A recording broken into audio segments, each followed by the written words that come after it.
Hola, hola, aquí Fernando Raúl y bienvenidos a Fernando Raúl Astrology. Y hoy tenemos una entrevista muy especial. Hoy tenemos una entrevista que forma parte de una serie de videos donde vamos a estar hablando respecto a un suceso astronómico y astrológico de gran envergadura. Nos referimos a una conjunción especial que solamente ocurre cada cierto tiempo. Y en esta serie de videos estamos hablando con astrólogos en relación a qué efectos van a producir esta gran conjunción que vamos a descubrir ahora a qué nos referimos.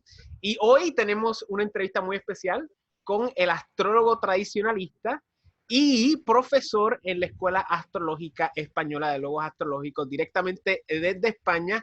Mi amigo, ya lo conocen, ha estado aquí varias veces en el programa, en el canal.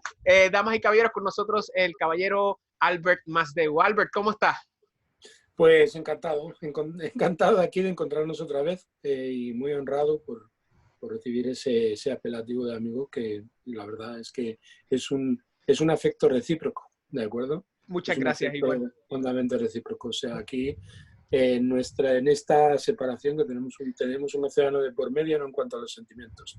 ¿Mm? Muy amable, es recíproco también aquí y como usted sabrá, pues nos encontramos una vez a la semana, así que es inevitable, yo aprendo mucho de usted, y a la misma vez pues producimos esta idea del coloquio astrológico donde hablamos de diferentes temas de astrología tradicional de una manera pues que intentamos sea algo un poco más elevada y más culta o por lo menos más interesante y con más sustancia de mucho de lo que hay allá afuera en el mundo astrológico hispanoparlante.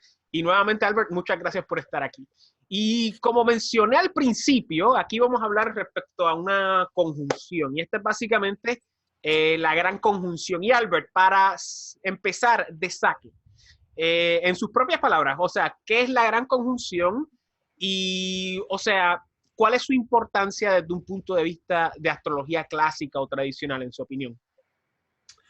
Bueno, hay una larga tradición en todo el ámbito de la astrología tradicional en consideración de estos grandes ciclos, porque como sabemos, la astrología tradicional horoscópica tiene sus raíces en una visión, que es una visión del universo vinculada a los ciclos, y en esos ciclos, pues la comprensión de los fenómenos naturales y la sucesión de los diferentes avatares o eventos, tanto políticos como sociales, como culturales, como religiosos, ¿no? O sea, ya en la antigüedad, la mayor parte de los mitos que están recogidos en los anales de los grandes prosodas y de los grandes aedos antiguos, podríamos reconocerlos en ellos, podríamos reconocer en esos mitos asterismos, ¿no? Que se corresponden con movimientos planetarios y con conjunciones y con fenómenos astrológicos, pues de la magnitud, porque son más evidentes y porque han sido más estudiados, como por ejemplo la estrella de Belén, ¿de acuerdo? Y también pues otros muchos eventos vinculados a la sucesión en el movimiento de los diferentes daimones, ¿no? Los diferentes daimones celestes que generan evidentemente una conexión en el orden sublunar con fenómenos que ocurren localizados a lo largo y ancho, ¿de acuerdo?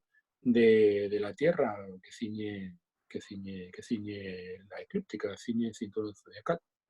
Entonces, lo que tenemos con las grandes conjunciones son culminaciones de ciclos, procesos de alza y de baja en lo que son los sucederes o aconteceres que están vinculados en muchos niveles a diferentes climas, ¿no? La noción de clima, por ejemplo, dentro del ámbito de la astrología tradicional tiene mucha importancia. Hay que tener en cuenta que a lo largo del proceso de desarrollo de la astrología tradicional, lo último de lo que se prescindió en Occidente fue precisamente la dimensión meteorológica y de la dimensión que tiene que ver con los ciclos vinculados a los grandes sucesos de índole natural, ¿de acuerdo?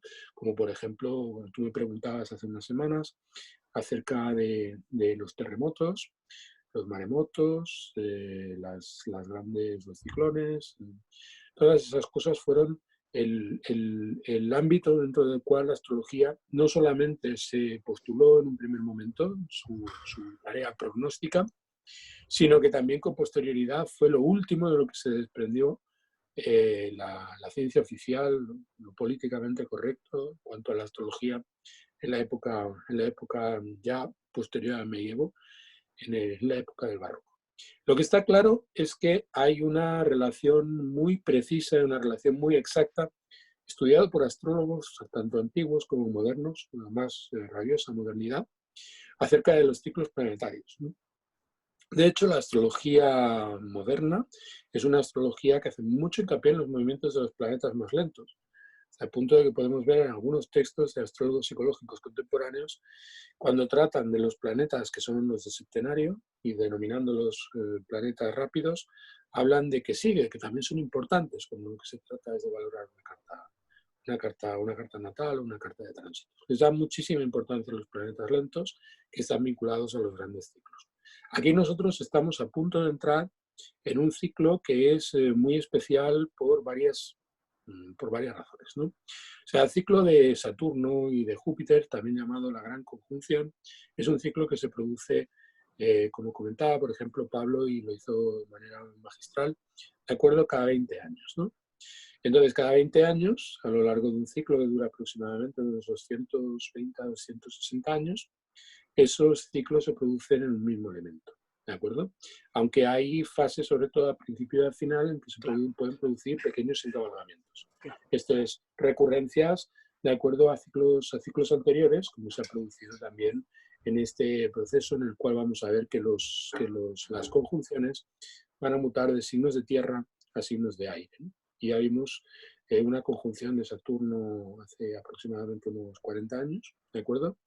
De Saturno con Júpiter en el signo de Libra, que espero que nos dé tiempo a explicar y explayarnos en las implicaciones que tuvo ese discurso de los dos grandes cronocratores en ese momento, porque creo que definieron un escenario que estamos actualmente a un nivel civilizatorio padeciendo de una manera muy, muy prominente. Hay que tener en cuenta que también nuestro malhadado y algunas veces postergado Plutón también se encontraba por esos lados. Oh, wow, no sabía ese detalle. No sabía ese detalle. Bueno, nosotros Claro, Plutón tuvimos... estaba en Libra para ese entonces, muy cierto, sí, sí. Plutón estaba en Libra en esos momentos, con lo cual tuvimos un importante anticipo, de acuerdo, del que ahora estamos cobrando sus infaustas y muy deletéreas, de acuerdo, consecuencias a nivel civilizatorio y social. Sí, excelente, o sea, definitivamente vamos a hablar de eso, pero para ir ya retomando. Hablando en temas de astrología tradicional, tenemos tenemos varias conjunciones. O sea, la conjunción de Saturno y Marte, la conjunción de Júpiter y Marte, la conjunción de Saturno y Júpiter, son las grandes conjunciones clásicas. Son grandes conjunciones que generan grandes eventos, respecto de los cuales levantamos en un momento dado, según las técnicas tradicionales por las que se rigen, de acuerdo a los astrólogos de la antigüedad, que son muy estrictas a la hora de valorar el sistema de los diferentes diagramas para entender cómo evolucionan esos ciclos, ¿de acuerdo? Esos son los grandes eventos celestes que generan grandes convulsiones y muchas veces procesos de fuertes transformaciones. Veo. O sea que ya hemos definido el concepto de gran conjunción, que es cuando Júpiter y Saturno se unen. Usted mencionó que se unieron en el 1980 en Libra tropical. Subsiguientemente se volvieron a unir en el 2000 y ahora se vuelven a unir próximamente. ¿Cuándo es que va a ocurrir la gran conjunción? ¿Dónde va a ocurrir? Y a la misma vez, ¿desde cuándo el hombre tiene noción de la gran conjunción? Porque obviamente hemos detallado de que desde la antigüedad siempre se ha observado el firmamento y siempre se ha observado pues cuando los astros se unen, se separan, van en reversa, y cómo esto tiene una repercusión desde el punto de vista mundano sobre, pues, usted mencionó las condiciones atmosféricas, los terremotos, los maremotos, pero como consecuencia también sobre la vida política del reino, del rey, y como consecuencia en la modernidad sobre los países del mundo. Pero en esencia, ¿dónde va a ser la próxima gran conjunción de Saturno y Júpiter? ¿En qué signo va a ser? Grados si los conoce. Y en adición a eso, ¿desde cuándo el hombre tiene noción de esta gran conjunción? Si podemos dar una historia según su entendimiento y sus estudios. A ver, la gran conjunción se va a producir hacia finales de este año, va a coincidir además con la transición del Sol durante el solsticio invernal, sea, coincide prácticamente en las mismas fechas. Se va a producir hacia el 21-22 de diciembre, en función de dónde nos encontremos, porque ya sabemos que el mundo es muy grande, ¿de acuerdo? Y que son 24 horas, o sea, estará encabalgado entre el día 21 Claro. y el día 22 de diciembre. Se producirá en los primeros minutos de Acuario, y va a ser un evento que se va a dilatar, o sea, tiene esa posición, esa localización concreta en ese instante, en ese momento concreto, donde veremos la primera conjunción. Pero hay que tener en cuenta, de acuerdo, que esos planetas, que son planetas, ya sabemos que los planetas retrogradan en el punto en el cual se ponen al Sol. Claro. Eso significa que a lo largo del tiempo en que el Sol sigue dando vueltas, ¿de acuerdo? Pues Saturno y Júpiter van a entrar en retrogradación. O sea, Los planetas superiores, específicamente. Sí, los planetas superiores, los planetas que tienen su exaltación, ¿de acuerdo? En los signos convertibles o tropicales, ¿de acuerdo? Esto es, los planetas superiores que tienen su exaltación, pues la tienen en los signos tropicales precisamente por ese motivo, porque marcan el principio de un giro, ¿no?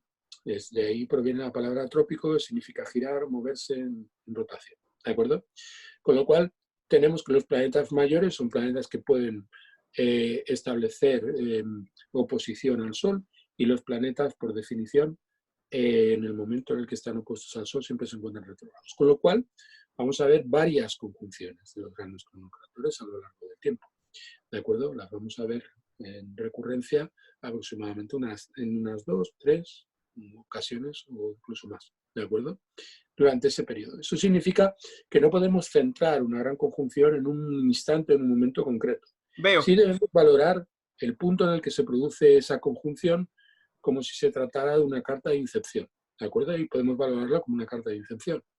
Lo que pasa es que, obviamente, los ciclos que están interesados en esos procesos son ciclos que se han preparado a lo largo de todas las conjunciones anteriores y de otras conjunciones subsidiarias, ¿de acuerdo? Y que también van a ir madurando a lo largo de configuraciones o de arreglos planetarios o de constelaciones planetarias en fases subsecuentes. O sea, va a ser un gran giro que además va a estar involucrado dentro de lo que estábamos comentando, ¿no?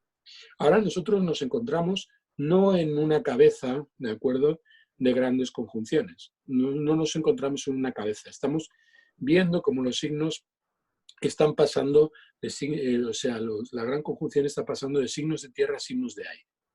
¿De acuerdo? Pero previamente hubo un paso de los signos de fuego a los signos de tierra. Y después de los signos de aire se producirá un paso a los signos de agua. Con lo cual estamos en el centro, ¿de acuerdo? En el centro. Literalmente. De un gran proceso que se inició con la entrada de esta conjunción, la producción de esa conjunción en los signos de fuego. Que fue, si no me equivoco, para el principio siglo XVII, finales siglo XVI, que tenemos, por lo menos en nuestro contexto occidental, es que comienza la reforma protestante, siglo XVI. La oficialización, que no fue el descubrimiento, porque ya América, se comerciaba hacía muchísimo con América. América, realmente la relación con América es una relación que se hunde, ¿de acuerdo?, en la noche de los tiempos, es muy pretérita a esa condición, pero es la apertura al mundo como globalidad. Exactamente, el comienzo de la globalización, si uno se puede, aunque hay personas que argumentan eso de que obviamente en las ciencias sociales siempre hay diferentes hipótesis, ¿verdad? Y hay personas que dicen que la globalización empezó con fuerza a mediados del siglo XX, pero hay personas que se amparan en esa tesis de que efectivamente comenzó con gran fuerza luego del siglo XVI con la empresa del descubrimiento de América, encabezada mayoritariamente por íberos, ¿verdad? Por portugueses y por españoles. Portugueses, españoles, y bueno, también tenemos un factor muy importante, la Inglaterra isabelina y lo que representó, ¿de acuerdo? Correcto. La expansión del imperio de su majestad la reina, ¿no? Y que a la misma vez, indirectamente, también hay que darle crédito. La astrología de manera muy, interesa la astrología de una manera muy claro, prominente, porque si estamos viendo uno de los instantes, una de las épocas históricas en las que la astrología ha tenido mayor peso político, ¿de acuerdo? Fue precisamente en esa En la época. Inglaterra Además, isabelina, sin duda hay alguna. Sí, sí. que, hay que decir que la conjunción de Júpiter y Saturno, ¿de acuerdo? En ese primer evento coincidió, ¿de acuerdo? Con la circunvolución del globo por parte de la expedición de Juan de Magallanes y de Juan Magallanes. Sebastián.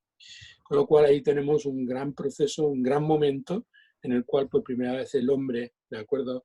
Recorre de cabo a rabo la esfera de la Tierra y encontramos pues en nuestra personal Isola del Primo Giorno, ¿de acuerdo? El encuentro con el tiempo, ¿no? Porque realmente es una manera de dejar atrás las especulaciones y empezar a entender el mundo como un orbe real, ¿de acuerdo? Como ese orbe que los astrólogos presumimos desde tiempos Ajá. inmemoriales, ¿no? Para, Desde tiempos paleolíticos, ¿no? para Ese sueño del astrólogo, o sea, descubrir que realmente estamos en un orbe, ¿no? Claro, para que ahora vengan gente y suban videos a YouTube de que la Tierra es plana, pero eso es otro tema para otro momento. A lo que me refería anteriormente es que también hay que darle crédito en adición a los íberos, en adición a los isabelinos de Inglaterra también, aunque indirectamente al Imperio Otomano, ¿verdad? Porque no hubiese habido una expansión hacia el oeste del Océano Atlántico si no fuera por el monopolio del Imperio Otomano del Mediterráneo pues oriental, ¿verdad? Porque eso era lo que impedía el comercio con esas riquezas de la Asia y pues España, Portugal querían accesar esas riquezas sin tener que tener al intermediario de los otomanos. Pero volviendo al tema, antes de meternos de lleno a este tema histórico que realmente para mí es fascinante, vemos que ese ciclo de grandes conjunciones comenzó con este momento donde, como usted correctamente menciona, con esto de Magallanes, o sea, la idea de que el hombre, por primera vez en la historia que conocemos, ¿verdad? Porque sabe Dios, ese mundo prehistórico que nos conocemos, que es de otras eras, ¿verdad? Quizá ese mundo prediluviano, ese mundo atlante, pues es otra cosa que queda en la teoría y en el olvido. En los récords akáshicos, si queremos citar algún un concepto teosófico hasta cierto punto, ¿verdad? Pero vemos que ese fue el comienzo de lo que estamos ahora, que estamos literalmente en el mismo medio, o sea, estamos de tierra a agua. Y lo que yo le quería preguntar en términos de sus referencias, para retomar la pregunta anterior, ¿desde cuándo el hombre tiene noción de esto en su opinión? O sea, ¿desde cuándo es que... Desde siempre. O sea, vamos a ver, estaba el otro día hice una...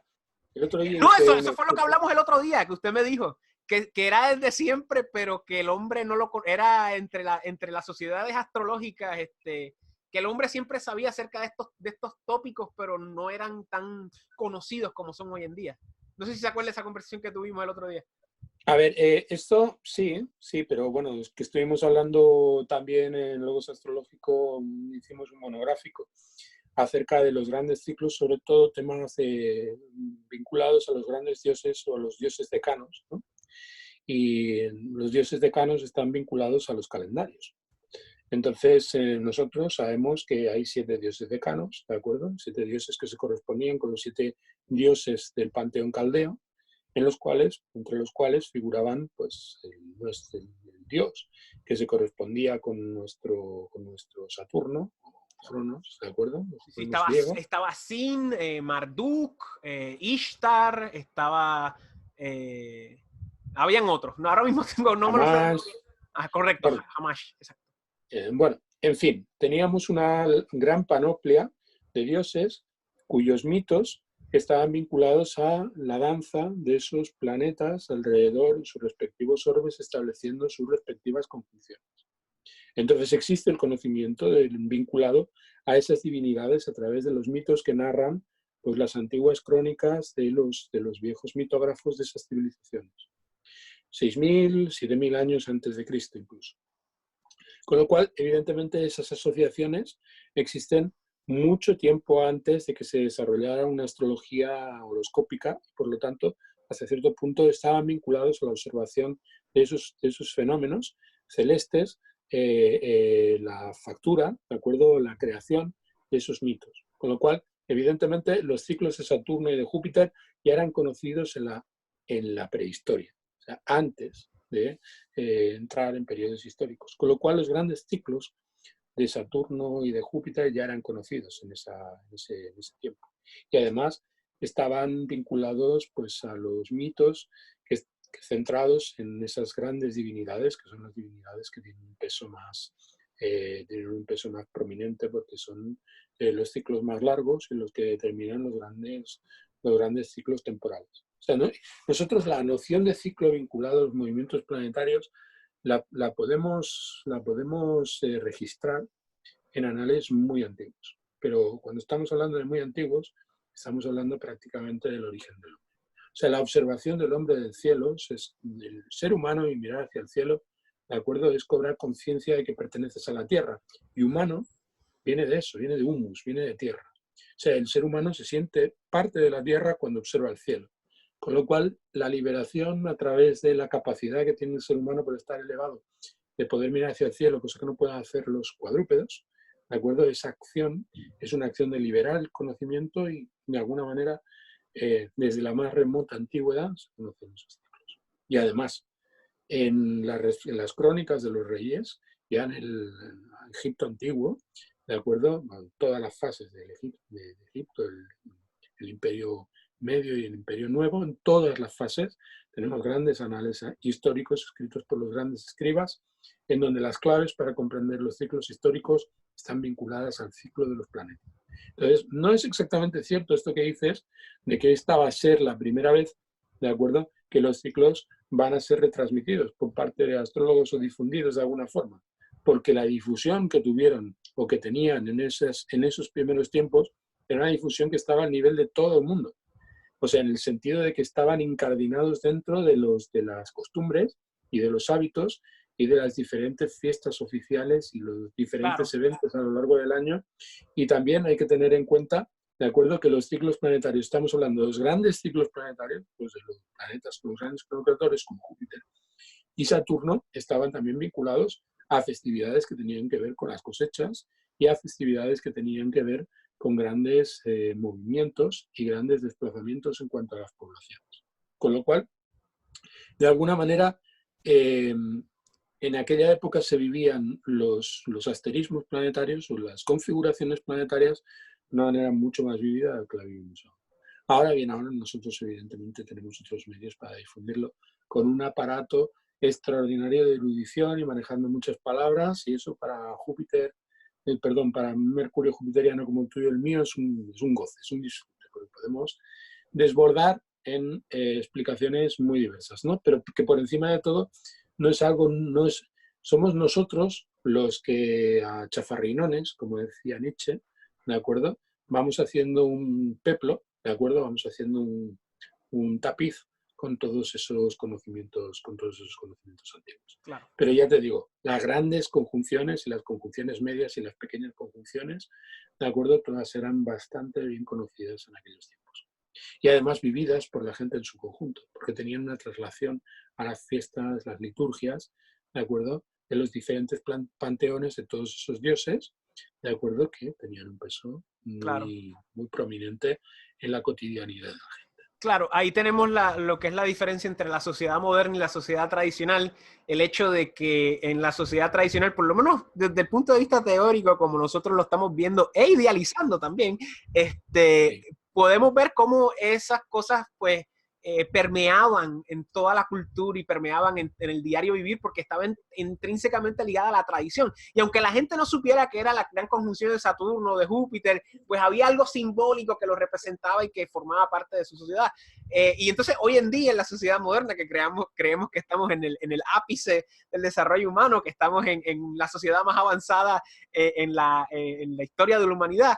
O sea, las personas ni siquiera saben que va a ocurrir la gran conjunción. Las personas ni siquiera saben, o sea, a mí algo que ya he hablado, creo que lo he hablado con usted, a mí lo que a mí me sorprende mucho es cómo la persona común asocia el planeta a la imagen.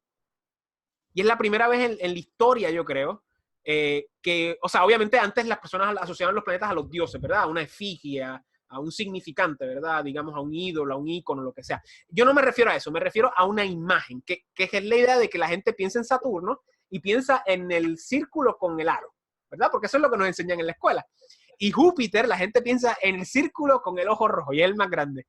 Y entonces es la primera vez en la historia que la gente piensa en los planetas de esa manera, que es una locura, o sea, no es una locura, pero es una locura pensar de que es la primera vez en la historia. De hecho, es la primera vez, yo creo que, y eso es algo nuevo, de aquí a 200, 300 años más o menos desde que se desarrollaron las tecnologías ópticas para poder ver a Júpiter y Saturno. Pero lo que le quiero mencionar es que la gente asocia a Júpiter y Saturno con imágenes, más que con la idea de que esos son puntitos de luz que se están moviendo por el firmamento todas las noches y que han estado ahí desde que nacimos y van a estar ahí hasta después que nos muramos y sabe Dios hasta cuándo, ¿verdad? Pero que ahí vemos la dicotomía entre cómo algo tan importante que marca el tiempo, que el tiempo se mide a través de los movimientos celestes, obviamente pues nosotros lo medimos más a través del Sol y las luminarias, pero en esencia todos los planetas marcan tiempo, ¿verdad? Y todos tienen diferentes ciclos. Y cómo eso está, bueno, técnicamente no, está prácticamente ausente del zeitgeist global, contemporáneo. Y ahí vemos... Está ausente de zeitgeist, ¿de acuerdo? El espíritu de la época, ¿de acuerdo? Correcto. Del espíritu del tiempo, ¿no? Zeit, que es esa palabra que utilizan los alemanes tan profunda y ha tenido tanta influencia en la historiografía, en la filosofía contemporánea, ¿no? Desde Heidegger y Nietzsche hablaban mucho del Zeit. Claro. ¿De acuerdo? El tema es están muy presentes. O sea, realmente están muy presentes. Nosotros no nos damos cabal cuenta, ¿no? Pero tenemos un ciclo tripartito de las semanas. Ese ciclo tripartito de las semanas depende de la disposición de las esferas planetarias. Y la disposición de las esferas planetarias depende del ciclo caldeo. Y el ciclo caldeo vincula a Saturno y a Júpiter. Eso es muy cierto, eso es muy cierto. Sí. Y por lo tanto, las horas planetarias fue la primera división por 24 horas que tuvimos, que es mucho más profunda, es mucho más rica en cuanto a sus implicaciones, incluso desde un punto de vista puramente de estructurar el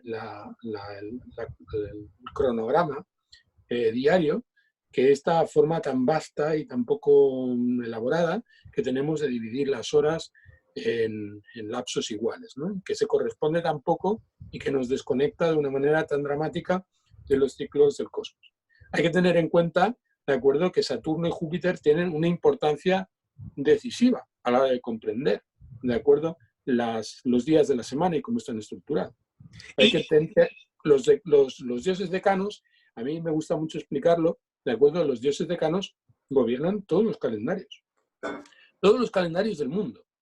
Esto es, existen pocos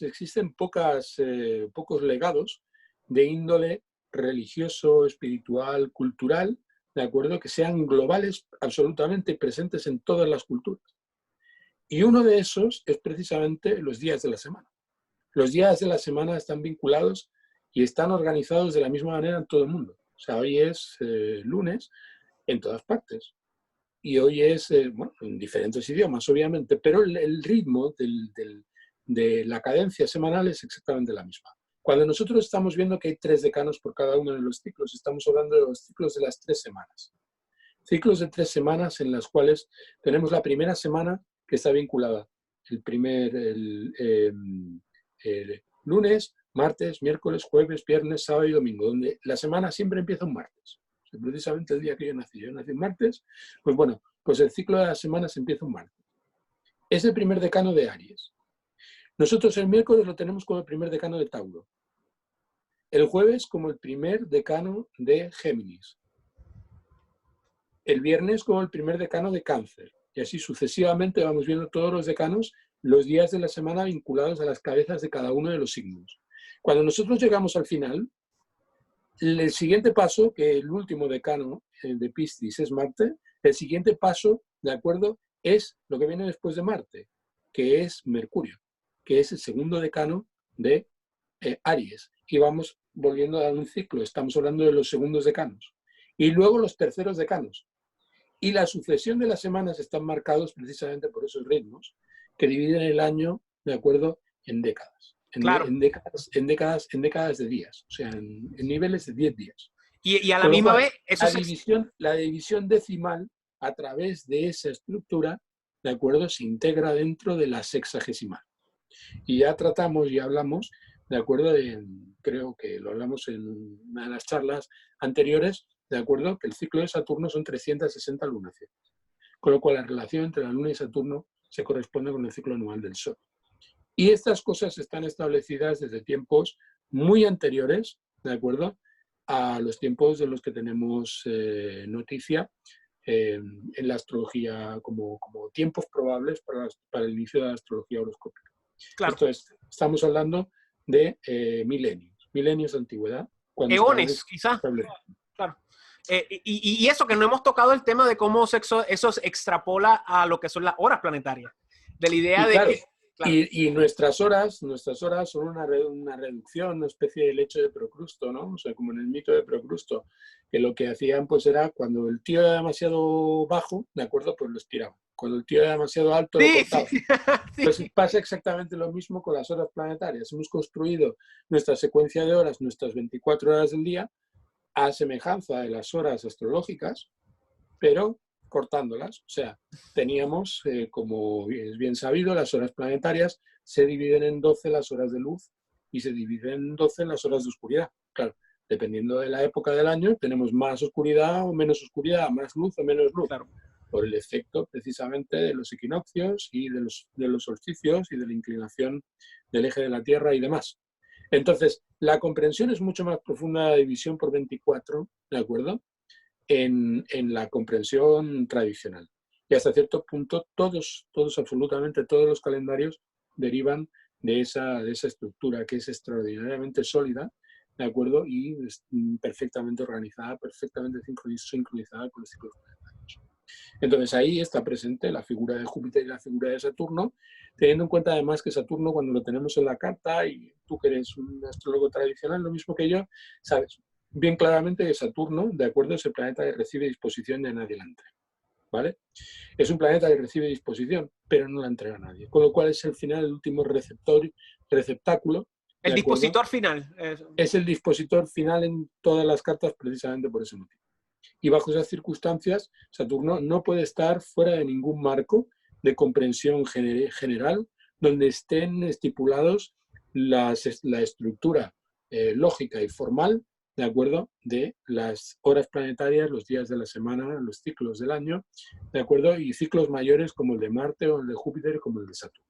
Por eso es un ciclo muy importante, el de Saturno es un ciclo muy importante, es un ciclo que está presente en todas las civilizaciones históricas. Todas las civilizaciones históricas hacen en algunos de sus mitos hincapié, ¿de acuerdo?, en el movimiento, en ese gran ciclo. Claro, por eso es que Saturno está intrínsecamente ligado a los significantes de tiempo, porque tiene esta noción de que obviamente pues, es la primera esfera, ¿verdad? Aunque algunos dirán la última, pero es la primera esfera dentro de lo que es el orden de las esferas celestes en el orden caldeo. Sí, sí. Y todo está ahí adentro, todo está dentro del huevo de Saturno, de Saturno. Pero por encima de todo tenemos incluso otros factores que también son muy importantes, ¿no? O sea, tú, por ejemplo, estabas diciendo que nosotros actualmente tenemos una imagen sustancial, ¿de acuerdo?, de cuál es la complexión de Saturno, pues con la visión de ese planeta enorme gaseoso, con los anillos proverbiales que lo circunvalan. También hay anillos alrededor de Júpiter. Correcto. Sí. Júpiter también tiene anillos. Es un planeta mucho más grande. Es un planeta que por sus condiciones, evidentemente, era conocido en la imagen o en la efigie que nosotros tenemos en la actualidad, aunque no hubiera sido observado en ningún momento, porque hay algunas cosas que se dicen en registros antiguos que, por ejemplo, explican, vinculada al ciclo de Júpiter, el movimiento de rotación que Júpiter, de manera levógira, realiza alrededor de su propio eje. Esto es, nosotros estamos viendo ciclos temporales vinculados al movimiento de Júpiter en civilizaciones muy antiguas, en donde se explica ese ciclo. Es un ciclo que en realidad ellos en teoría no podían observar, porque Júpiter se encuentra lo bastante lejos como para que no podamos apreciar ese movimiento de giro alrededor de su propio eje que tiene. Claro. También otros factores que nosotros observamos, por ejemplo, la inclinación, las diferentes inclinaciones de los ejes planetarios. Las diferentes inclinaciones de los ejes planetarios indican su índice de maleficencia, donde encontramos que los planetas que tienen una mayor inclinación son más maléficos mientras que los planetas benéficos no tienen prácticamente inclinación. Esto es, tienen el eje perpendicular a la eclíptica. Claro, claro. Por ejemplo, Venus no tiene inclinación respecto a la eclíptica, Júpiter no tiene inclinación respecto a la eclíptica, es muy baja, ¿de acuerdo? Y tiene una nutación muy, muy, muy fina. Claro. Y esto ya lo conocían los antiguos. Y también conocían los antiguos que el Sol tarda en girar alrededor de su eje, porque también gira el Sol alrededor de su eje, tiene un movimiento primario igual que lo tiene la Tierra y cualquier otro cuerpo planetario dentro de nuestro sistema, ¿de acuerdo? Tarda 28 días en un giro alrededor de sí mismo. Y el giro de 28 es un giro de 28, está presente en todos los ciclos descritos, cuando de lo que se trata es de analizar las diferentes secciones o las diferentes maneras de cortar el tiempo, ¿no? Claro. Con lo cual, evidentemente, las grandes conjunciones no fueron ocultas para nadie, e incluso podemos suponer que antes de que estuvieran la teoría de los elementos o la doctrina del lugar natural aristotélica, de acuerdo, y las teorías ya muy posteriores y muy horoscópicas, helenísticas, claro.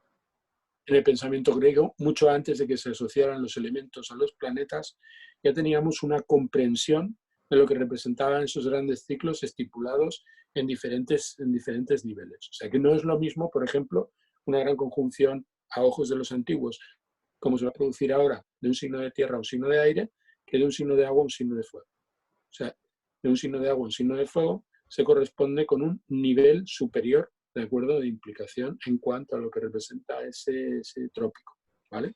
Y esa era mi próxima pregunta. Estamos hablando de que las grandes conjunciones tienen... la gran conjunción ocurre cada 20 años, la gran mutación ocurre cada 200 años, y como consecuencia más o menos cada 1000 años es que hay un cambio grande. Nosotros habíamos hablado en charlas la idea de los elementos y los signos. Y los elementos no están, o sea, dentro de lo que era la doctrina horoscópica helenística, los elementos existían, pero tengo entendido que no fue hasta Vitius Valens que se homogenizó la idea de que la triplicidad de fuego va a corresponder a Aries, a Leo y a Sagitario, la triplicidad de tierra a Tauro, Virgo y a Capricornio y así por el estilo. O sea, vemos que los elementos no se asociaron a los signos hasta con Vitius Valens, que es siglo II después de Cristo. O sea, que podemos ver hasta cierto punto que esta es la manera en que nosotros entendemos las grandes conjunciones, que sería más o menos análogo a la idea de ver cómo cambian los lenguajes a lo largo del tiempo, ¿verdad? De cómo el latín se vuelve, se bifurca y se vuelve en lenguas romances, y después sale el castellano, el italiano, el español, y diferentes maneras de ver la gran conjunción a lo largo del tiempo. Me gustaría que tocar ese tema antes de eso, me gustaría que tocar ese tema, pero antes de eso también me gustaría postular en la próxima pregunta, que es, sabemos que va a cambiar de triplicidad de tierra a aire. ¿Qué exactamente significa eso? O sea, ¿qué exactamente significa que estuvimos los últimos 200 años en grandes conjunciones con signos de tierra? ¿Y qué significa ahora que a partir del 2020 vamos a empezar a hacer esas grandes conjunciones en signos de aire? Vale, a ver, podemos enlazar una cosa con la otra, la teoría de los elementos del lugar natural, precisamente con esta cuestión, ¿vale? Vamos a ver, Ptolomeo, ¿vale? Ptolomeo era un aristotélico. Ahora bien, la teoría de los elementos vinculados a los signos zodiacales no aparece en Ptolomeo. Entonces, estamos viendo un astrónomo cuya visión cosmológica está sólidamente fincada, ¿de acuerdo?, en la especulación aristotélica, ¿vale? Cuando estoy hablando de especulación, no estoy hablando en términos coloquiales. Estoy hablando de la diferencia que hay entre ciencia y técnica dentro del ámbito del mundo griego, ¿vale? La técnica no es especulativa. La ciencia es especulativa. O sea, la ciencia crea tecnología. Y para que exista tecnología es necesario llevar las cosas a un nivel objetivo. Esto es necesario protocolos. La ciencia construye protocolos. Pero para poderlos construir no puede estar sometida a otro protocolo que el proceso de falsación. Entonces, desde ese punto de vista, lo que tenemos es que había una corriente, lo mismo que ha habido a lo largo de toda la historia, que provoca las grandes mutaciones en cuanto a lo que representa el giro en la historia de las ideas, como explica, por ejemplo, Thomas Kuhn y otros, de acuerdo, que han estudiado la historia de las ideas y cómo las ideas van mutando a lo largo de Claro, los paradigmas dominantes. las diferencias en cuanto a los paradigmas. Claro, ¿no? Thomas Kuhn, sí, filosofía de la ciencia, sí. Entonces, ¿qué ocurre? Que lo que representa la técnica solamente traslada lo que es hábil dentro de lo que es la ciencia especulativa.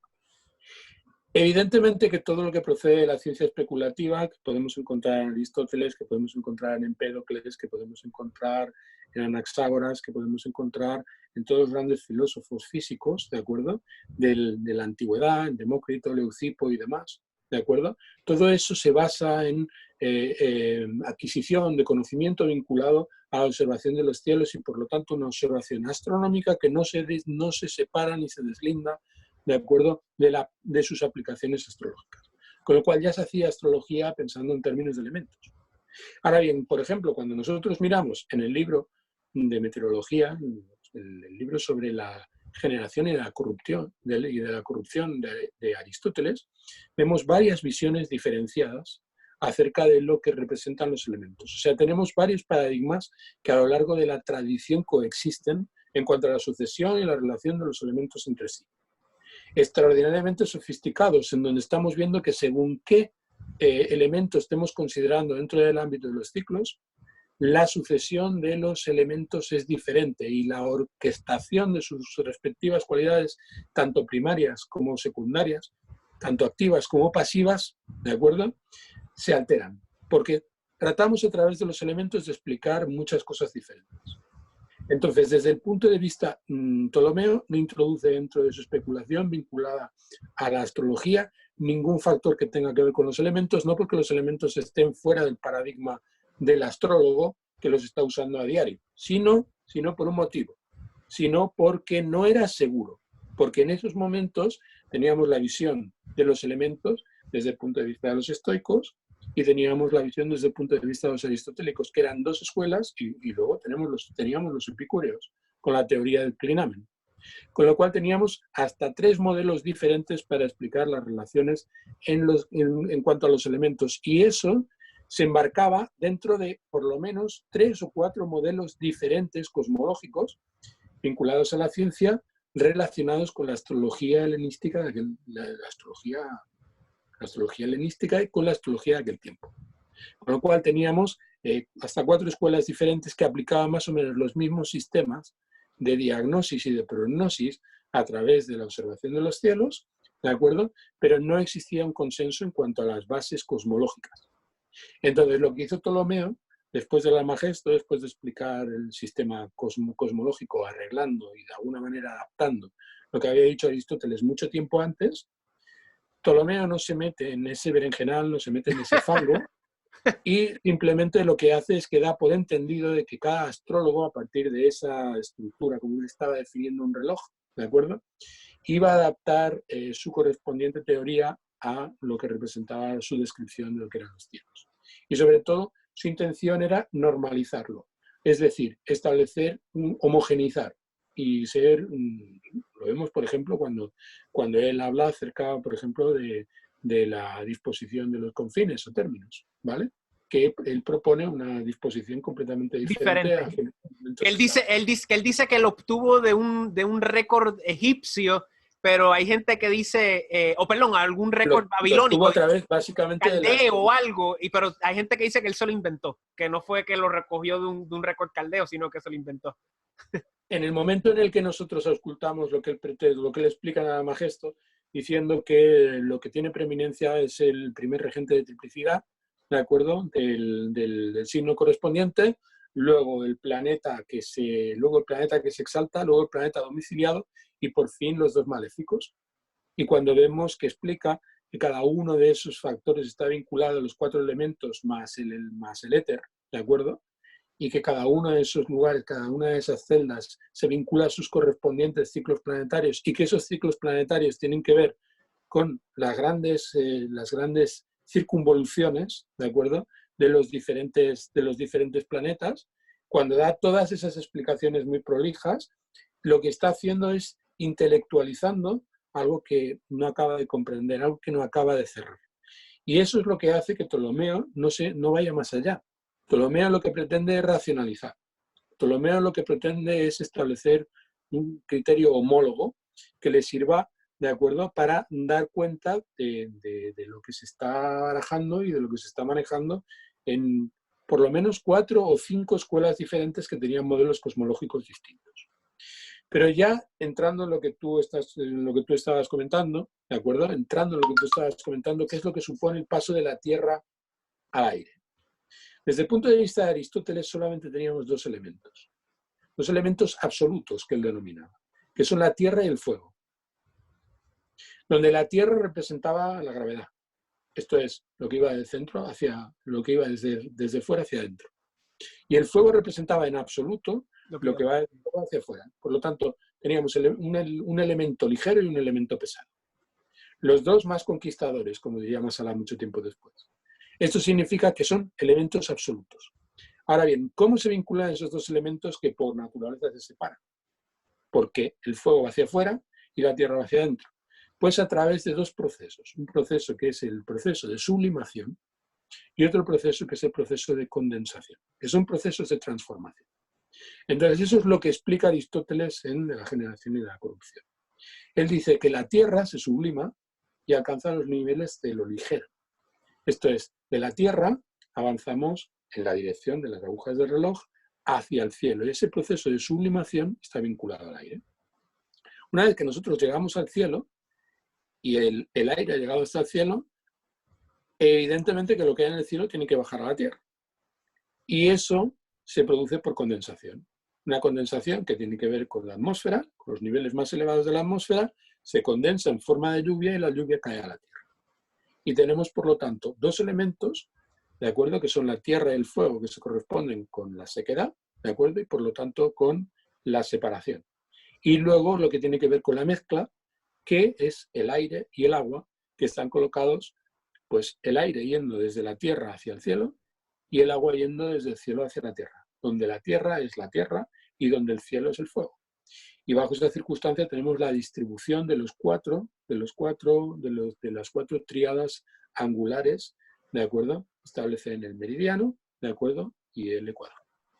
Bajo esas circunstancias construimos el sistema de casas, porque a partir de eso se derivan todos los significados ulteriores. Entonces, bajo esas circunstancias, ¿qué es lo que implica el tránsito de la gran conjunción de signos de tierra, ¿de acuerdo?, a signos de aire?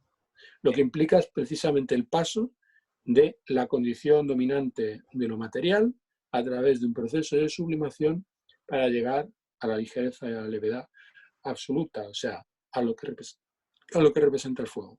Es muy importante recalcar que las grandes conjunciones en triplicidades de tierra comenzaron a principios del siglo XIX, que fue básicamente la época de las guerras napoleónicas, que abrió, pues el siglo XIX abrió con un ímpetu revolucionario masivo que revolcó lo que era el viejo orden de las jerarquías y de la iglesia, a tal punto que 100 años después, con la Primera Guerra Mundial, hasta cierto punto eso ya empieza a decaer significativamente, y según va progresando el siglo XX también. Y eso era la triplicidad de tierra, del nacimiento del Estado moderno, y ahora vemos que con este comienzo de la triplicidad de aire, empieza el Estado moderno a decaer o a cambiar. No sé si quiera yuxtaponer esas ideas en términos de esta idea del cambio de tierra y cómo se sublima hacia el aire.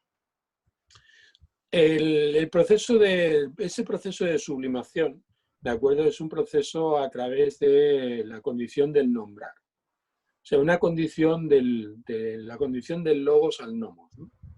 La condición del nombrar. Está vinculado, por lo tanto, a un proceso a través del cual lo que las cosas representan se antepone a lo que las cosas son.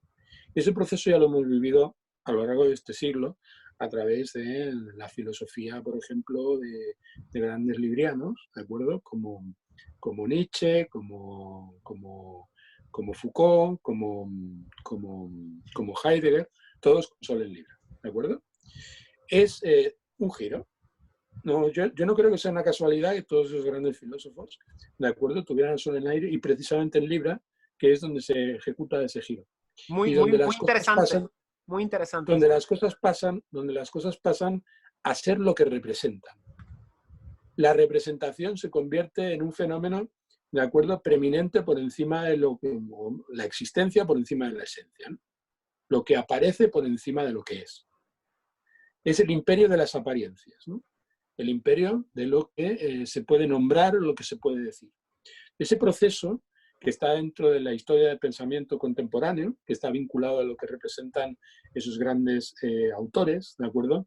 Que tiene que ver con el estructuralismo francés, que tiene que ver con la posmodernidad, está muy involucrado en la posmodernidad, que es un fenómeno puramente intelectual. O sea, que realmente es un fenómeno que tiene que ver con la hipertrofia de la palabra, ¿no? La hipertrofia del acto semiológico y la gran obsesión que tienen los filósofos posteriores a los años 60 y 70, ¿de acuerdo? A la deconstrucción. Europeos. Claro. Primero la deconstrucción y luego primero la deconstrucción y después a la construcción de un espacio semiótico, donde lo que importa es lo que se dice, donde lo que importa es cómo se dicen las cosas y qué es lo que se pretende con lo que se dice, más que lo que las cosas son propiamente. Donde importa más la existencia que la esencia. Es un giro muy importante que ya se prepara precisamente en las primeras fases en una dimensión que no hemos acabado de captar, cuando de lo que se trata es de comprender la mutación que representó el paso de los signos de fuego a los signos de tierra en la última gran conjunción del cambio de elemento. Porque lo que estamos viendo es la entrada, por encima de todo, de la filosofía de Hegel, de Fichte, de los románticos, Schopenhauer, ¿de acuerdo? Schopenhauer tiene un libro que es muy importante, que va a generar una gran convulsión a lo largo de todo el proceso del pensamiento posterior, ¿vale? Hay dos trabajos que son muy importantes a la hora de comprenderlo.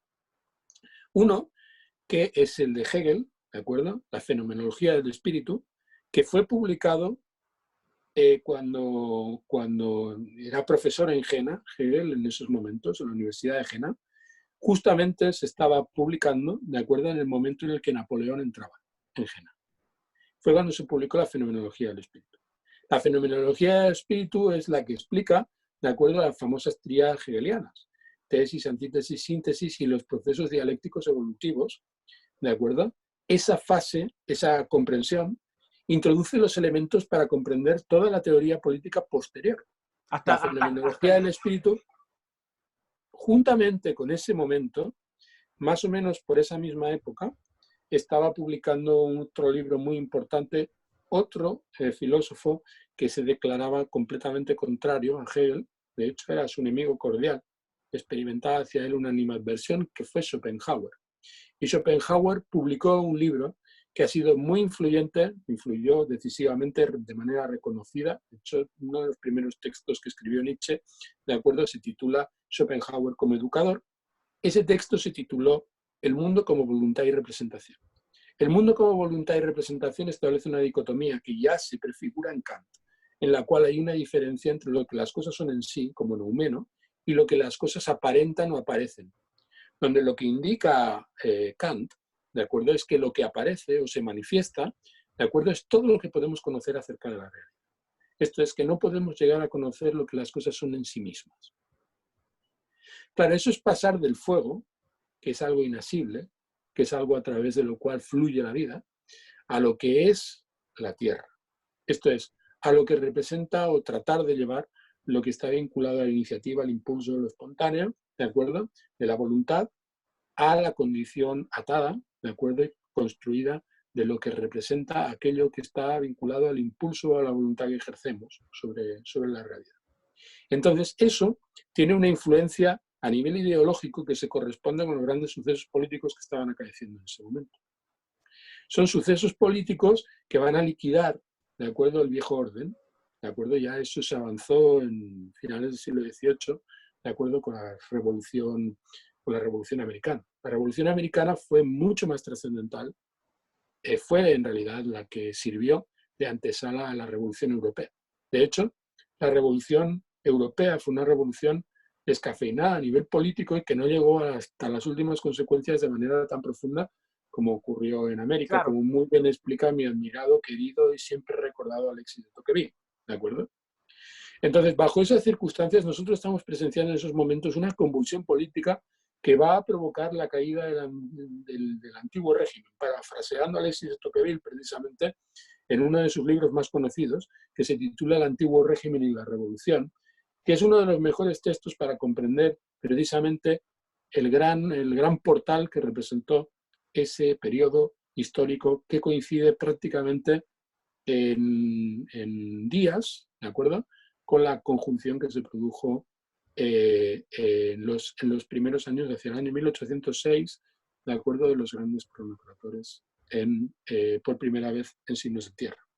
Y ahora nosotros vamos a experimentar algo así, o lo estamos empezando a experimentar. Sí, sí. Usted mencionó la fecha de 1980 como que fue la primera fecha cuando Júpiter y Saturno hicieron gran conjunción en signos de aire. Hay que recordar que en las transiciones siempre hay como que la penúltima, o sea, la penúltima conjunción es un elemento, después cambia un elemento, después vuelve un elemento y después sigue con los elementos nuevos, que hay un periodo como de transición. Y ese periodo de transición lo estamos viviendo pues técnicamente desde la posguerra. Si tomamos en cuenta la conjunción en tierra del 60, la conjunción en aire en el 80, la conjunción en tierra otra vez en el 2000, ¿verdad? Si no me equivoco, y ahora la conjunción en aire en el 2020. ¿Qué era lo que quería hablar respecto a esa fecha? ¿Cómo podemos extrapolar esto que acaba de mencionar en relación a lo que sucedió a principios del siglo XIX, ahora a principios del siglo XXI? ¿Y qué podemos esperar en su opinión? Para ya empezar a hablar del contexto histórico contemporáneo, para ya ir cerrando la entrevista. Hay un texto de Todorov muy importante que se titula Sociedad líquida, ¿vale? La licuefacción en cuanto a lo que representan los vínculos en las relaciones humanas. Cuando estamos hablando de liquidez, estamos vinculándonos a lo que representa la humedad, ¿vale? Lo que representa la humedad, el aire es húmedo. Lo mismo que el agua es húmeda dentro de lo que son la complexión de las diferentes naturalezas de los elementos, lo que llamaban los antiguos los cuerpos de los elementos. Entonces, cuando nosotros estamos hablando de la sociedad líquida, una sociedad en la que valores como la familia, las relaciones, por ejemplo, en el trabajo, o sea, hay que tener en cuenta que lo que se liquida a principios del siglo XIX también son los últimos bajidos, ¿de acuerdo? Pues los últimos exceptores de la sociedad feudal. La sociedad feudal es una sociedad que establece dentro de todos los niveles de jerarquía un orden muy marcado, unas estructuras en donde todo está previsto, en donde existe un protocolo muy estricto en cuanto a las relaciones. Ya sean las relaciones de amo-esclavo, hay que olvidar que uno de los textos más famosos de Hegel, precisamente, habla de la dialéctica del amo y el esclavo, como Cogé, por ejemplo, explicó, de acuerdo, en sus maravillosas conferencias acerca del pensamiento de Hegel. La dialéctica entre el amo y el esclavo va a entrar, por ejemplo, dentro del ámbito del desarrollo, por ejemplo, de la teoría psicoanalítica, y va a entrar a través del psicoanálisis en lo que representa la filosofía del estructuralismo y posteriormente la posmodernidad, a través de eso, la dialéctica entre el amo y el esclavo y la dialéctica entre el hombre y la mujer. Y todas las oposiciones que están vinculadas a lo que Foucault llamaba, de acuerdo, a la dialéctica del poder y el panóptico. El control, sobre todo, por parte del sistema, ¿de acuerdo?, de los modos de regulación de los diferentes estratos y las sociedades de clase. Bajo esas circunstancias, lo que estamos observando, ¿de acuerdo?, a lo largo de este proceso, y en el año 80, que es cuando se produjo la conjunción en Libra, encontramos la irrupción, por ejemplo, a través de los grandes movimientos feministas, ¿de acuerdo?, del advenimiento precisamente de esa sociedad líquida en la que se diluyen todos los factores que están vinculados, de acuerdo, a la identidad. La identidad se vuelve fluida, la identidad pierde su forma, se vuelve proteica, se vuelve aire, se sublima, hasta el punto de que entra dentro del ámbito de la definición. De tal manera que yo soy hombre si me defino hombre, yo soy mujer si me defino mujer. Yo soy obrero, ¿de acuerdo?, si me defino obrero. Si hago de mi capa un sayo, ¿de acuerdo? Si hago de tripas corazón, si yo lo decido así, a través de mi ideología, a través de la construcción de mecanismos ideológicos, a través de la flexibilidad del lenguaje, puedo alterar lo que yo soy esencialmente, porque lo que importa no es lo que soy, sino lo que represento. Y en el ámbito de la representación es donde yo ejerzo mi libertad. La libertad de darme el nombre que yo quiera. Si yo quiero ser un gato, soy un gato. Si yo quiero ser un perro, quiero ser un perro. No hay absolutamente ningún factor al margen de la coherencia, ¿de acuerdo?, semiológica, que me impida ser lo que yo desee. Y dentro de la sociedad debe darme cancha para que yo realice ese gesto, ¿de acuerdo?, que es un gesto de autodeterminación. Y en ese gesto de autodeterminación nadie puede disputarme la primacía de ejercer mi libertad. Entonces, bajo estas circunstancias es que estamos presenciando, y se produce en los años 80 precisamente, de acuerdo, una irrupción a un nivel casi charlotesco, esperpéntico, ¿no? El movimiento de liberación llega a unos puntos, pues, con gente como Sulamite Firestone, ¿de acuerdo?, y otras feministas radicales, en donde se llega a una descripción de lo que es el panorama, de lo que tienen que ser las relaciones entre los sexos. Usted se refiere a la tercera ola del feminismo, ¿correcto? Me refiero a una época en la que grandes feministas, mujeres que tenían una gran preparación intelectual, que procedían de un estrato de la burguesía muy determinado, empiezan a construir una especie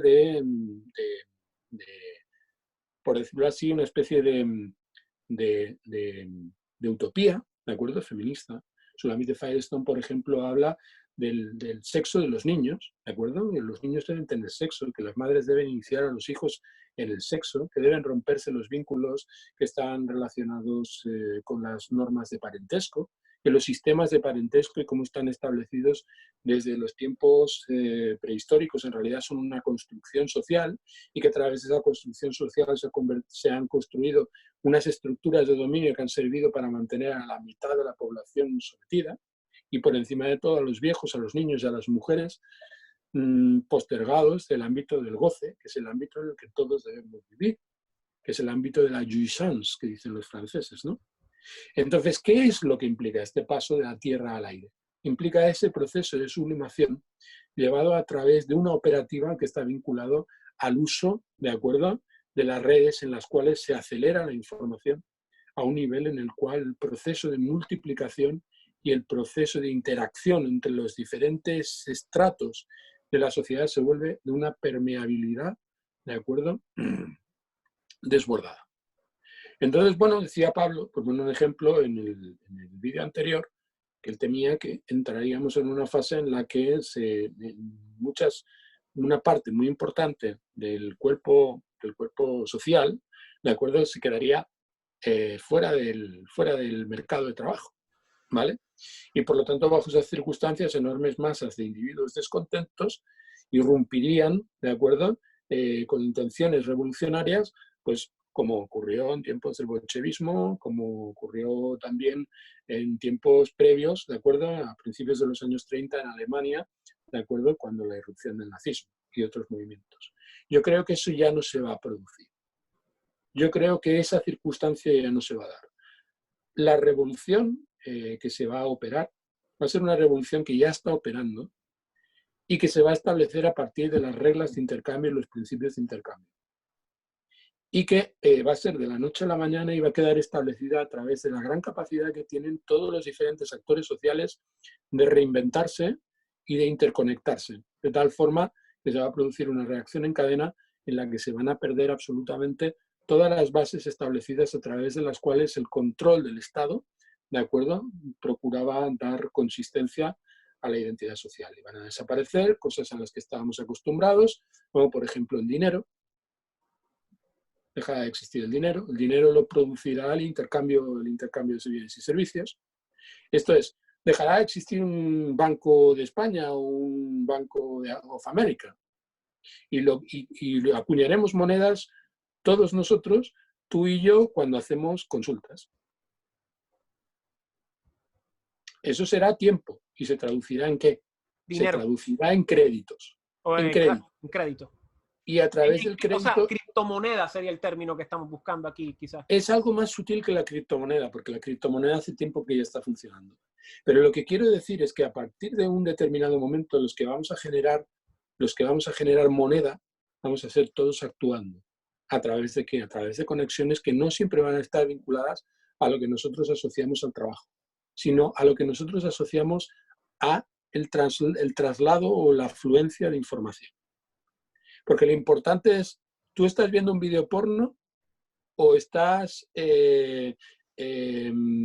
dando una conferencia sobre mecánica cuántica, o estás dando una clase de cocina, o estás transmitiendo información. Son ceros y unos. O sea, el porno y la clase de cómo se hace un soufflé son exactamente lo mismo, son ceros y unos. Lo importante es el movimiento de la información, no lo que la información transmite, no lo que la información es esencialmente. La esencia solamente tiene sentido al principio y al final de la comunicación. Pero a lo largo de toda la comunicación, lo que genera la dinámica del sistema es simplemente la proliferación. Claro, claro, como dijo Marshall McLuhan, es el medio es el mensaje. Y eso es lo que está creando esta aldea global en la cual estamos ahora mismo. Exacto. Sí, sí, sí. La revolución que trae este giro de la Tierra al aire es precisamente la revolución de que lo importante es el medio. Y también ocurrió cuando encontramos ese giro entre el agua y el fuego, porque el movimiento entre el agua y el fuego, ¿de acuerdo?, preconiza lo que representa el giro de la Tierra al aire.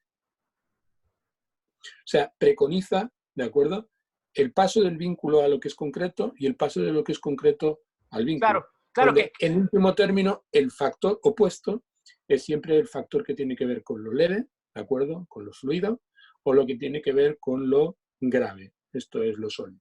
claro, Entre lo sólido y lo fluido. porque hablamos brevemente de lo que fue la transición de fuego a tierra dentro del contexto occidental, que fue básicamente la expansión. También no hablamos de esto, que fue el cambio del mercantilismo a un capitalismo más establecido, pero no habíamos hablado del cambio de agua a fuego, que se dio 200 años, que es el que básicamente el Renacimiento, hasta cierto punto, la idea de cómo Europa sale de esa Edad Media, que cierra un periodo de 1000 años, que es el 1000 años del medioevo, ¿verdad? Desde la caída de Roma hasta el comienzo de lo que sería, pues, el Renacimiento y lo que es toda esa transmisión del Renacimiento al día de hoy, que es parte todo de, digamos, algunas personas le dicen, pues, la supresión global, ¿verdad? Pero hasta cierto punto es la idea de cómo la modernidad hasta cierto punto nace en esa última transición, disculpe, de la gran mutación de agua a fuego. Hay dos fenómenos, el gran paso de agua a fuego viene marcado por dos fenómenos globales muy importantes, ¿no? Uno de ellos es la peste negra. Cierto. Fue más de 2/3 de la población mundial murieron en un periodo de tiempo muy corto. Y además sabemos que eso no solamente ocurrió, de acuerdo, en Occidente, que fue una epidemia a nivel global, ¿de acuerdo? Lo cual nos lleva a suponer que evidentemente existían conexiones comerciales y conexiones entre el viejo y el nuevo mundo también. Desde siempre ha existido, claro.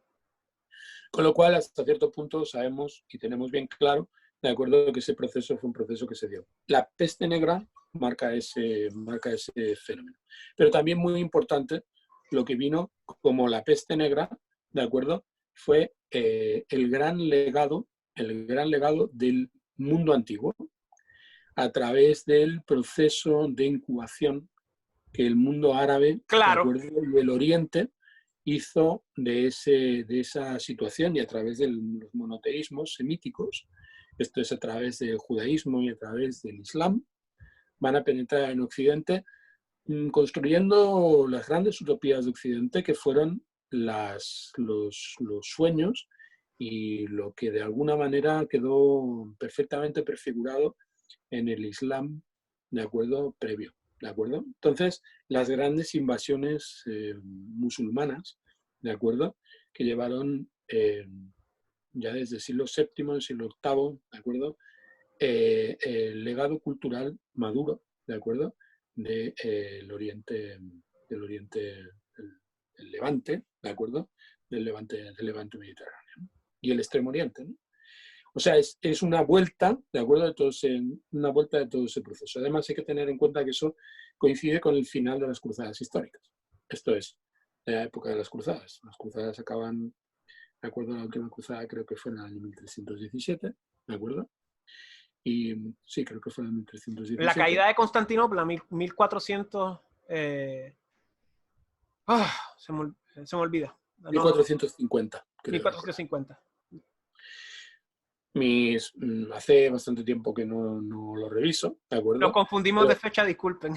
Pero si nos confundimos de fecha, no será por mucho. Sí, era 1400. De todas maneras, también estoy hablando bastante de memoria en cuanto a lo que representan los ciclos de las grandes conjunciones. Claro. Hay que tener en cuenta, bueno, que yo en general no me prodigo demasiado en astrología mundial, pero de todas maneras, sí en cuanto al estudio, de acuerdo de esos grandes ciclos históricos y su vinculación con los grandes eventos, que hay que hacer hincapié. Tenemos tendencia, y eso, bueno, ocurre en la astrología moderna más que en ninguna otra forma de astrología, que por ejemplo cuando habla de nuestras personales, habla de la sincronía histórica de su aparición.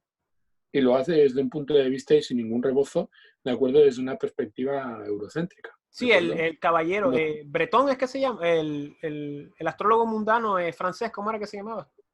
El que descubrió los ciclos de Urano y de Neptuno. ¿Te refieres a...? ¿Bretón? No, Bretón no era, no.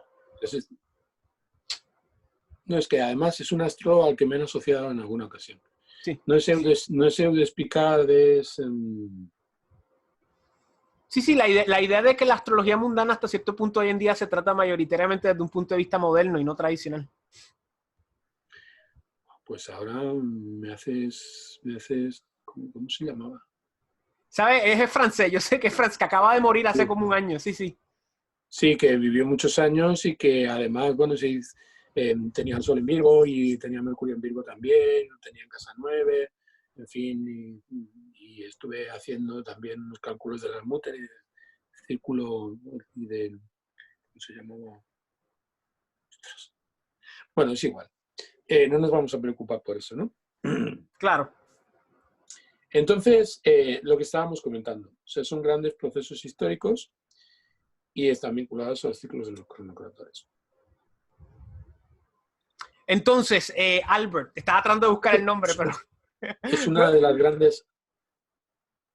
Es que lo recordaré, o sea, mientras estamos hablando estoy seguro de que lo recordaré. Sí, pero de todas maneras, para ir cerrando ya la entrevista, estuvimos hablando de que en su opinión usted cree que ahora con esta gran mutación en signos de aire, el dinero va a desaparecer, como lo conocemos hoy en día, va a ser un momento donde la deconstrucción va a llegar a su momento, vamos a decir, a su desarrollo, no ulterior, pero va a continuar desarrollándose y sabe Dios en qué se va a desarrollar. Y tenemos la idea de la aldea global, las comunicaciones, la verdadera revolución, que de hecho todo esto de las redes comenzó en los 80. La idea de las redes, específicamente lo que era el cable, la televisión, o sea, en términos de lo que ya eran las computadoras personales, tenemos la caída del muro de Berlín, que ya da inicio a esta idea de la globalización per se, ya ahí cuajada como la conocemos hoy en día en el siglo XXI. ¿Qué otras ideas puede traer a la mesa en términos de esta gran conjunción y de lo que puede traer? Quizás nombrar la inteligencia artificial, la cuestión de las tecnologías. El tema de la inteligencia artificial es un tema... Para cerrar, Albert, para cerrar. Un punto de vista, vamos a ver, yo siempre he dicho inteligencia artificial, ¿de acuerdo? Es como inteligencia militar, o sea, son contradicciones en los términos, ¿vale? O sea, inteligencia artificial es una contradicción en los términos. La inteligencia es por definición natural, ¿vale? Con lo cual es una propiedad de la vida. Nos hemos preguntado a lo largo de la historia los filósofos y los filósofos de la ciencia, he estudiado bastante filosofía de la ciencia, incluso he tenido ocasión de hacer seminarios acerca de la astrología de la ciencia impartidos, ¿no? Perdón, filosofía de la ciencia. Cuando nosotros hablamos de lo que es la vida, ¿no? O sea, que los biólogos no tienen muy claro lo que es la vida. Los más modernos, de entre los ecólogos, ¿de acuerdo? Y los estudiosos del fenómeno de la vida, los biólogos, la biología molecular, se ha preguntado qué es la vida. La vida es un proceso inteligente. Esto es un proceso consciente. Y es un proceso consciente que se ejecuta a partir de decisiones que tienen un carácter de índole cibernético. Esto es, quienes inventaron el sistema cibernético, o sea, los sistemas autorregulados, ¿de acuerdo? Y que se autoproducen, ¿de acuerdo? Fueron los seres vivos. Mucho antes de que a los seres humanos se nos ocurriera que podíamos construir aplicaciones que fueran capaces de aprender y por lo tanto generar conciencia y ser autónomas en su funcionamiento y emanciparse de nosotros, esto es mucho antes de que la noción de inteligencia artificial fuera una cuestión al abasto de la tecnología, era ya un fenómeno desde tiempos de millones de años, a través de los procesos de las bacterias, ¿de acuerdo? Que ya funcionaba. Esa transmisión de la información a través del aprendizaje y esos grandes logros a través de esos principios ya están presentes en la biología desde los inicios de la vida. Por lo tanto, la inteligencia artificial no es más que la inteligencia de las bacterias llevadas a los circuitos, ¿de acuerdo? Y por lo tanto es a un nivel de silicio lo mismo que a un nivel de carbono, ¿de acuerdo? Exactamente igual, funciona de la misma manera. Entonces, todo esto también está vinculado a los grandes cambios que vamos a vivir en este giro histórico, donde vamos a descubrir, ¿de acuerdo?, que nuestras mentes van a estar conectadas y que van a estar conectados, vamos a estar conectados como sujetos biológicos, donde la diferencia entre lo tecnológico y lo biológico va a ser una frontera que paulatinamente se vaya diluyendo, hasta el punto de que yo puedo ser una tierna jovencita en el Internet de dentro de 10 años, ¿de acuerdo? Si lo deseo, simplemente porque yo soy una apariencia en el ámbito virtual del ciberespacio. Y puedo ser lo que quiera, y puedo convertirme en lo que quiera, y puedo consumir lo que quiera. Y eso puede retribuirme de manera satisfactoria a un nivel sensorial, a un nivel emocional, a un nivel sentimental, ¿de acuerdo? Y a un nivel intelectual y espiritual. Con lo cual, dentro de bien poco, desaparecerán esas fronteras. Y es nuestra cerrazón, y el estar todavía sumidos en los viejos paradigmas lo que nos impide ver que eso ya está ocurriendo. Porque yo ahora estoy hablando contigo y tú para mí no eres más que una secuencia numérica. Yo me estoy imaginando a Fernando Raúl. Claro. Y yo me estoy imaginando a Albert Nasdeu. Con lo cual, evidentemente, el tipo de relación que nosotros mantenemos es un tipo de relación donde lo que importa es lo que aparenta. Y lo que importa un es lo simulacro perenne. Sí, la sociedad del simulacro. Y eso es lo que está vinculado a este proceso, que es un proceso que además va a producir una revitalización muy intensa, ¿de acuerdo?, de lo que son las ciencias tradicionales. Esto de la astrología va a ser uno de los grandes reservorios de conocimiento, ¿de acuerdo?, que va a experimentar una multiplicación de índole más espectacular. Claro, claro. Porque la gente buscará, de acuerdo en las raíces, las bases que les puedan dar significado. Porque si yo quiero convertirme en algo, pues ¿en qué me voy a convertir? Pues habrá gente que en pos del conocimiento traten de convertirse en sabios, claro, como eran los antiguos. Y para eso, evidentemente, van a tener que hundir, ¿de acuerdo?, sus pretensiones al nivel de las raíces de las que procede el conocimiento occidental, la astrología básicamente. Albert, para ya ir cerrando, por si acaso, el astrólogo se llamaba André Barbeau. André Barbeau. Que ese fue el que me falló. Bueno, Albert, para ir cerrando ya, ¿qué pensamientos finales usted puede decir para concluir? Y antes que diga eso, yo lo que lo quiero decir a las personas es que no pensemos, no nos vayamos en esta idea de que esto es el apocalipsis y que es el final del mundo y que esta transición representa la caída de Occidente o la caída de la vida humana o de la sociedad global. No, es meramente una transición, como el sinnúmero de transiciones que hemos experimentado a lo largo de los eones, a lo largo de los milenios, a lo largo de los siglos, a lo largo de las décadas, de los años, de los meses, de las semanas y de los días. Y no va a ser el último, porque vamos a seguir transicionando hacia otras cosas en el futuro y en el devenir del tiempo que representa pues el cambio, que es la única constante en el universo. Varios factores a tener en cuenta respecto a eso. Nosotros estamos en medio de un gran ciclo. Este proceso es un proceso importante, que además coincide con otro evento que también tiene a nivel cósmico mucha importancia, que es el cambio de una era.